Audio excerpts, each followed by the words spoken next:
Story 1. Back in 2009, I received and accepted a friend request on MySpace. It was from a man claiming to be from Denmark.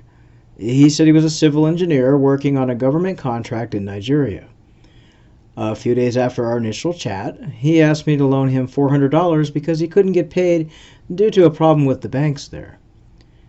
I asked him why he wasn't appealing to family members or close friends during a time like this, and why he was placing his trust in a total stranger. I can't remember how he answered it, but I knew this was a huge red flag, and I didn't give him any money.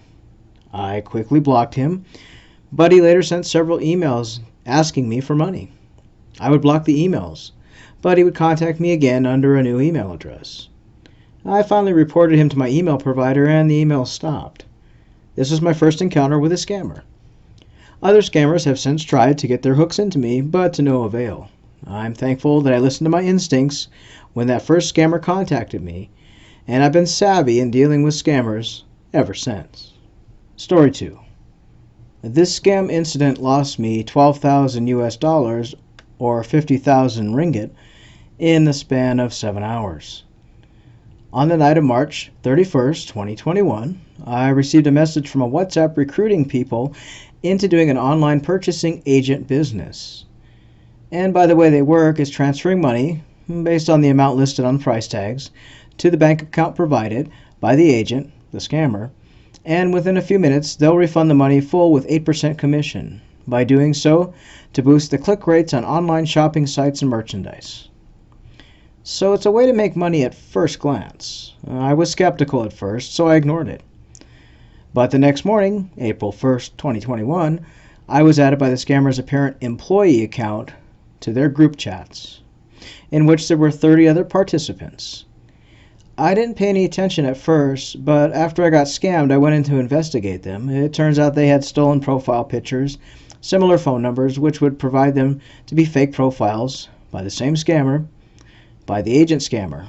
But I didn't mind at first. But the participants started sending messages with bank receipts, showing how they successfully had money refunded to them with commission. And that got me interested, without knowing those might have been photoshopped receipts.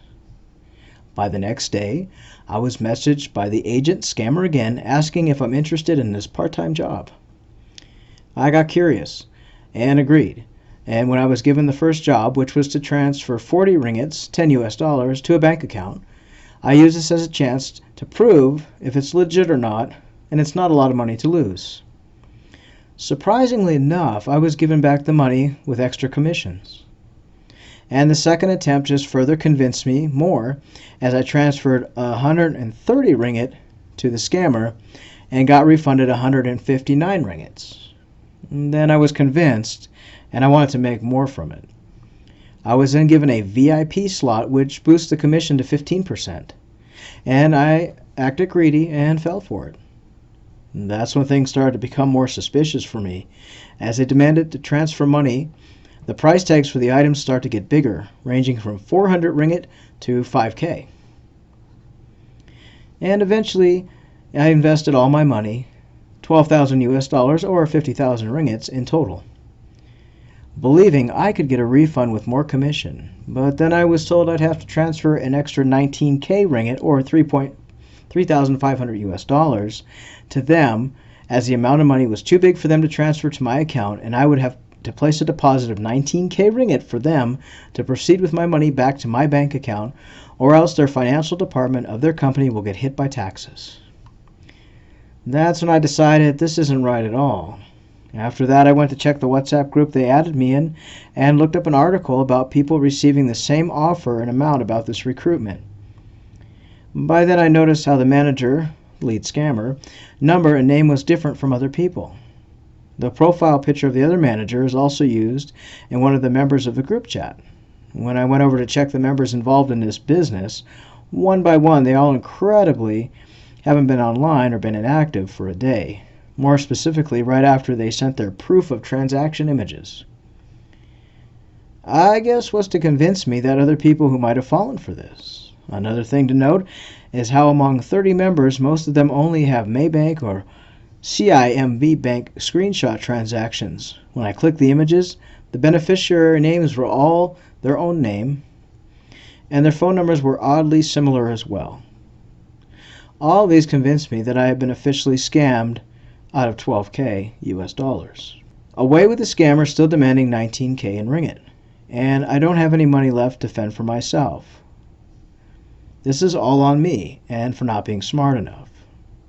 Even though the manager was bold enough to give me the address with the website of their so-called company, which most likely wasn't theirs, I also have a police report that I filed here in Malaysia, along with all the bank transaction history and chat history with the scammer and video.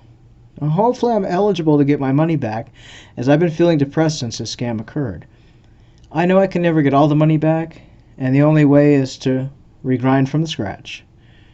But I wish to share my story to the public so no one else will end up like me in the future. And we'd like to thank these two people for sharing their stories. Unfortunately, this happens quite often with investment and forex banking trading scams, and people fall for it very quickly. The scammers will often show fake bank transactions showing thousands of dollars that they've earned, and in reality, they've earned nothing at all. It's just part of the scam. Thanks for listening. If you'd like to share your story, you can find us on Facebook under Scamming Scammers Action, or you can drop us an email, scammingscammers@gmail.com. We'll upload your story into a video. Thanks so much. Bye.